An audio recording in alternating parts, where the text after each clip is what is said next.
Ping Pong, c'est un jeu de ping-pong qui est revisité de façon ultra vitaminée, où on peut pas rater en fait la table, on peut rater la balle, passer à côté de la balle, mais on peut pas, une fois qu'on a touché la balle, rater la table. Du coup, ça déplace le gameplay, c'est ça qui est intéressant, c'est que le gameplay devient centré sur la stratégie, comme un casse-brique, on doit aligner en fait des cases qu'on doit remplir, débloquer des ultis, et ça permet d'avoir des échanges extrêmement soutenus. C'est né comme la plupart des projets. Alors, c'est souvent des idées qui sont partagées dans le studio, et généralement, mon esprit malade, hein, à un moment donné, ça se passe sous la douche. Je sais pas pourquoi, il doit y avoir une histoire de température avec l'eau. Mais j'ai une idée qui était que je voulais battre ma femme au ping-pong. C'était ça l'idée de départ du jeu. Puisque ma femme me met régulièrement des tôles au ping-pong. Et je me suis dit, comment on pourrait créer un jeu en VR pour que je puisse enfin battre ma femme ? Et donc, le principe, c'est que je me suis dit, il faut que donc je puisse ne pas rater la balle et que j'ai des coups ultimes pour pouvoir la battre. Et du coup, on a joué au ping-pong avec ma femme et effectivement, je l'ai battue. Donc, c'était une bonne idée. Et puis ensuite, il y a le Covid qui arrive, le fameux Covid, et vous vous rendez compte que pendant une durée indéterminée, parce que c'est ça le problème, c'est qu'on ne savait pas, on avançait un petit peu sans la lumière au bout du tunnel, vous vous rendez compte que vous ne pourrez pas déployer des jeux en salle avant un bon moment, donc il va falloir vous attaquer au marché du joueur individuel. Donc on s'est dit, on va faire un jeu qui s'appelle un jeu arcade box, c'est-à-dire un jeu style Beat Saber, pour que la personne chez lui qui a qu'un mètre carré, elle puisse jouer à la réalité virtuelle. Il y avait vraiment la volonté de faire un truc qui nous ressemble. Il y avait la volonté de faire un truc arcade, voilà, parce qu'on s'est rendu compte que la simulation, ça avait sa pertinence, mais ça ressemblait pas au studio. Donc voilà, comme beaucoup de projets créatifs, ça part d'une blague ou d'un truc un petit peu décalé.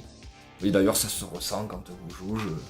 Pour la conception de la musique de King Kong, on a eu effectivement 2-3 refs. C'était notamment le film Tron, tout ce qui est le film Drive par exemple, ce genre d'univers-là sonore. Essentiellement, après moi j'avais mes refs aussi de musique, de retro-wave, de synth-wave, tout ça. Bon, pour ceux qui connaissent, c'était beaucoup Valerie and Friends, donc ça c'est un collectif d'artistes qui date un peu autour de 2010. Et la partie musique sur King Kong, ça a été un truc assez central puisqu'elle était liée au gameplay et elle était évolutive. Donc voilà, on a quand même pas mal planché dessus. On s'est rendu compte que le ping-pong, c'est quelque chose qui n'est pas forcément accessible. C'est un jeu de sport qui est rapide, il faut être dynamique, ça demande des bons réflexes, ça demande de l'entraînement.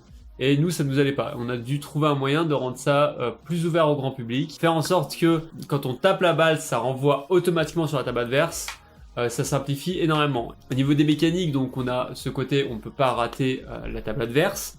Mais on a aussi le côté des ultis qui permettent en fait encore plus de dynamiser parce que le jeu il va de plus en plus vite et les ultis accélèrent d'un coup le jeu. Ils permettent en fait grâce comme une botte secrète en fait au sport d'arriver à pouvoir tromper l'adversaire et pas faire juste un jeu d'échange. Pour le coup on s'écarte un peu du Pong qui est très très linéaire. Là on commence à rajouter du Pong avec des pouvoirs et c'est pour ça qu'on a mis des voix off derrière pour booster. C'est pour ça qu'on a mis une bonne musique qui envoie, qu'on essaie de jouer sur les décors, sur le dynamisme de la balle pour vraiment booster. Donc le but c'est d'avoir un jeu de ping-pong ouvert au grand public et beaucoup plus dynamique. Pour avoir de la rejouabilité, pour pouvoir faire autre chose que de l'entraînement quand on n'a pas d'amis avec qui jouer, on s'est dit on va mettre un mode histoire pour débloquer quelques petites séquences, un truc qui est très léger, qui n'a pas une story derrière de furieux, pas des gameplays trop supplémentaires, mais qui permettent aussi de débloquer petit à petit de nouveaux skill shots, de nouvelles balles, de débloquer du contenu. Virtual Gondi, en fait, je me suis parti du principe que c'est un jeu qui doit être fun, où on doit avoir des codes de la culture populaire. J'ai repris des personnages très connus, Gandhi, on en a d'autres en préparation qui sont tous issus de la culture pop, modifiés à notre sauce, complètement barrés, et rajouter ce petit story derrière. J'ai enregistré les voix off, c'était pendant le Covid, alors on n'avait pas énorme budget, on s'est dit je vais faire les voix off, et de base je me suis dit je vais les faire en placeholder. Je vais lancer, et je vais commencer à gueuler dans mon micro. Le but c'était vraiment de faire les tournois de catch. Voilà, les tournois de catch où les commentateurs ils buglent tout le temps, où ça met du dynamisme et que ça booste vraiment le jeu. C'était un peu le but. Alors j'ai mis le micro et j'ai gueulé pendant 2-3 jours dans mon micro tout le temps des Super Smash et avec vraiment le petit côté entre le catcheur et les voix un peu japonaises qui crient leur sort. Vous savez quand dans tous les animés ils commencent à faire une attaque, super attaque de la mort. Voilà, c'était pareil mais au ping-pong. J'ai passé plusieurs jours devant mon micro comme dit à gueuler dans mon micro. Je pense que mes voisins s'en souviennent encore. Et voilà, j'ai passé mon temps à gueuler et après petit retouche FX parce que vous allez voir que c'est pas du tout pareil. Dans la réalité c'est pas pareil que dans le jeu.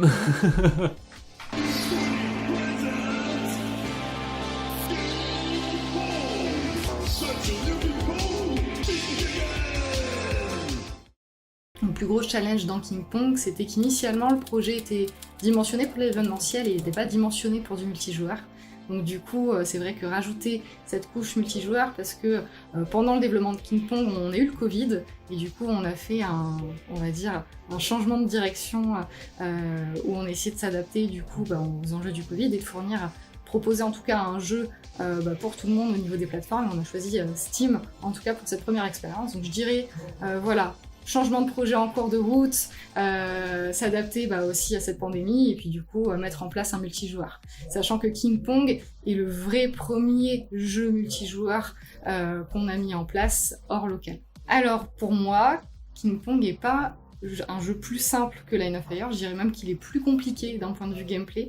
Tout simplement parce qu'il y a beaucoup plus de mécaniques en fait à rajouter. Chaque balle spéciale sont spéciales, donc du coup il y a des développements spécifiques à chaque fois, alors que Line of Fire, on va dire, c'est un jeu de tir. C'est un jeu de tir où on a quand même rajouté des briques supplémentaires, mais les briques supplémentaires sont du gameplay additionnel. Là du coup dans King Pong, chaque frappe spéciale est le core gameplay. Donc pour moi de base, du coup, c'est un jeu qui est plus compliqué.